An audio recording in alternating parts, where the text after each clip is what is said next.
যে কোনো কিছুর কৃতিত্ব যদি একা দাবি করে ফেলো, ঝামেলা কিন্তু পাকাবে। কিন্তু দিন শেষে এই গৌরী নিচে খার উপরে আমি ভাবছিলাম যে এরা প্রাইভেট লিগ হবে, কিন্তু এখন তো দেখলাম প্রাইভেট দল।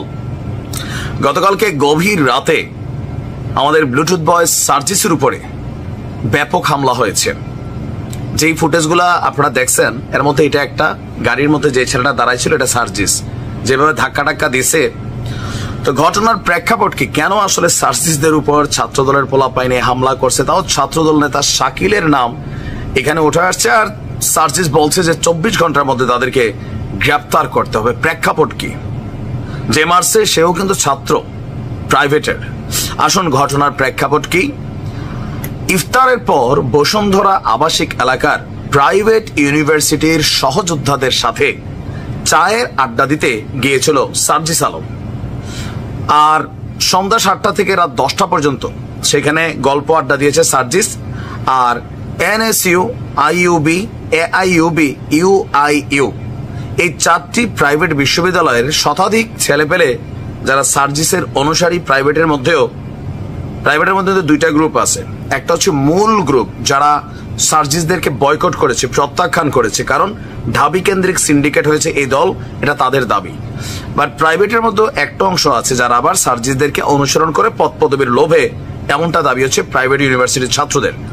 তো এর মাঝখানে আপনার এনএসইউ যখন সামনে দিয়ে হেঁটে যাচ্ছিল সার্জিসরা, এমন সময় তার সাথে থাকা 15-20 জন আপনার প্রাইভেট ইউনিভার্সিটির সহযোদ্ধারা ছিল।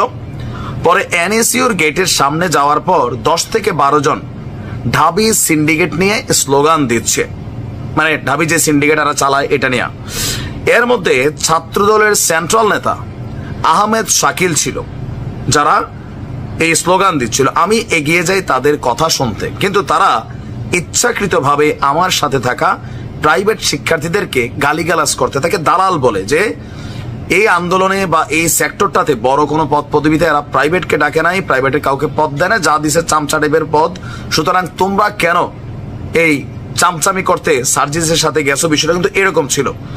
এরপর আপনার ওদের 10-12 জনের মধ্যে 1-2 জনকে স্টুডেন্ট মনে হলেও বাকিদের দেখে ভাড়া করা টোকাই দুষ্কৃতিকারী মনে হচ্ছিল। চোখ বাই চোখ দীক্ষা দিয়ে চিন্নালাইছে কোনটা টোকাই কোনটা স্টুডেন্ট। তুমি কেমনে বুঝলা যে এদের সাথে টোকাই, তোমার সাথে যেগুলো ছিল ছাত্র? দেখেন এইগুলা পুরানা খেলা। টোকাই লীগ নাম ছিল এক সময়, তো সার্জিস তো ছাত্রলীগ থেকে আসছে, এই কারণে টোকাইদের ভালো করে চিনে। এটা যেভাবে নেন, কারণ ছাত্রলীগের মিছিল আগে শুনতাম টোকাই থাকতো। তো সার্জিস যেহেতু দীর্ঘদিন ছাত্রলীগের রাজনীতি করছে, টোকাই তার ভালো করে চিনা আছে, এই জন্যই সম্ভবত সে চিনা ফেলছে এরা টোকাই ছিল। এরপরে বিব্রতকর পরিস্থিতি সৃষ্টি করাই এদের উদ্দেশ্য বুঝতে পেরে আমি 2 পক্ষকে চলে যেতে বলি এবং চলে আসি।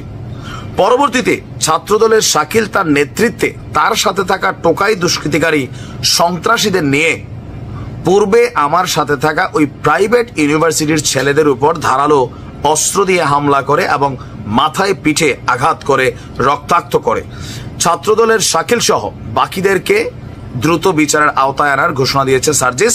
আর বলছে যে টোকাই লীগের দ্বারা নির্যাতিত হওয়ার পর আজকে যদি ছাত্রদলের কেউ একইভাবে টোকাই লীগের সন্ত্রাসীদের মতন আচরণ করে, তার পরিণতি টোকাই লীগের মতো হতে খুব বেশি দিন লাগবে না।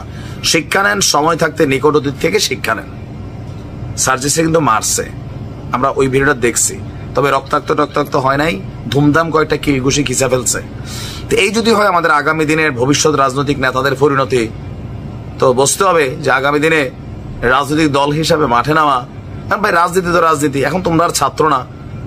এখন যদি ধরেন ছাত্র দলের একজন নেতা কোন একটা ইউনিভার্সিটিতে গিয়ে পোলাপেনের সাথে আড্ডা দেয়, ঘটনা ঘটলে এটা পলিটিক্যাল ঘটনাই, জোর যার মুল্লুক তার। এখন যেমন আমাদের সমন্বয়করা জোর করে বিভিন্ন জায়গায় মুল্লুক চালাচ্ছে, ওই রকমই আর কি। এটা দেখে অনেকে খুশি হয়েছেন, বাট আমি খুশি হইতে পারি নাই, কারণ এই জুলাই অভ্যুত্থানে সার্জিসের অনেক পরিশ্রম ছিল, শ্রম ছিল, একটা নতুন স্বপ্ন দেখছে। আর সেই স্বপ্নের পথে আপনারা এভাবে রাস্তাঘাটে তাকে অপমান করবেন, মারবেন, ভাই হামলা করবেন। হ্যাঁ শাকিল, তোমার তো খবর আছে, সার্জিস তারা কিন্তু তোমাকে খায়া ফেলবে আইনের মাধ্যমে। ভালো থাকো।